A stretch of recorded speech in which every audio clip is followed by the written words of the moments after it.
CII is completely in line with the government's proposal for FDI in retail. This is in keeping with the national agenda of inclusive growth, and CII has been working on similar areas across the country, including in the CII southern region. Inclusive growth could be taken into three separate areas. This relates to giving economic inclusion, social inclusion and financial inclusion. And we feel that FDI in retail will enhance and also expedite this process.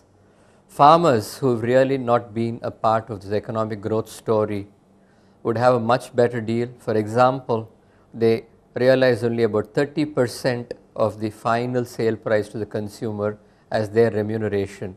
This could go up to about 50 to 70%, and in about 10 years this would add about $35 to $40 billion to their revenues and their incomes.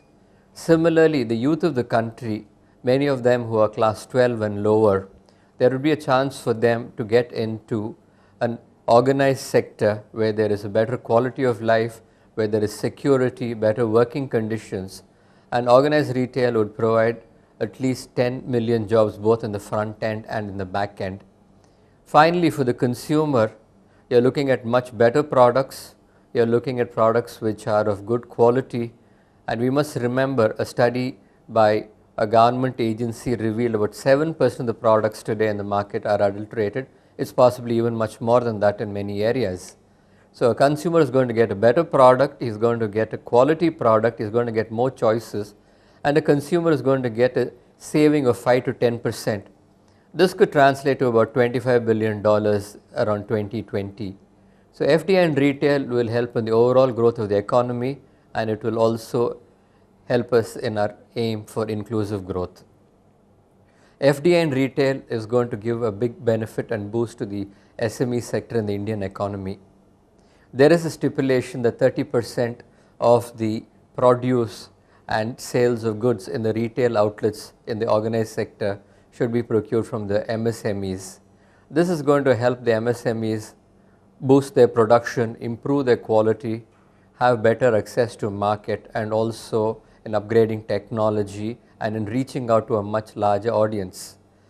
There is a concern that the produce which is bought from SMEs could also include global suppliers from other destinations, and this would leave our local MSMEs open to predatory tactics, anti-dumping which would happen, and also areas of unfair practices. I think safeguards must be brought in to ensure that the Indian MSME has a level playing field, that they get protection from other suppliers who are likely to flood the market with substandard and poor goods. So we are fully for giving the MSMEs a larger role and giving them all the support to enter this FDI retail space to take advantage of the huge markets in the future days. I am of the opinion that the traditional mom and pop stores, the kirana stores will continue to coexist and prosper. The current retail market in the country is about $450 billion, and only 7% of this is in the organized sector.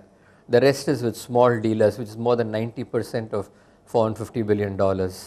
This market is expected to grow to about $1,250 billion by the year 2020. And based on estimates of growth, on estimates of the investment policies, the organized retail will not be more than 21%. That is about $260 billion. So the unorganized sector, even at 80%, is going to be almost $1,000 billion.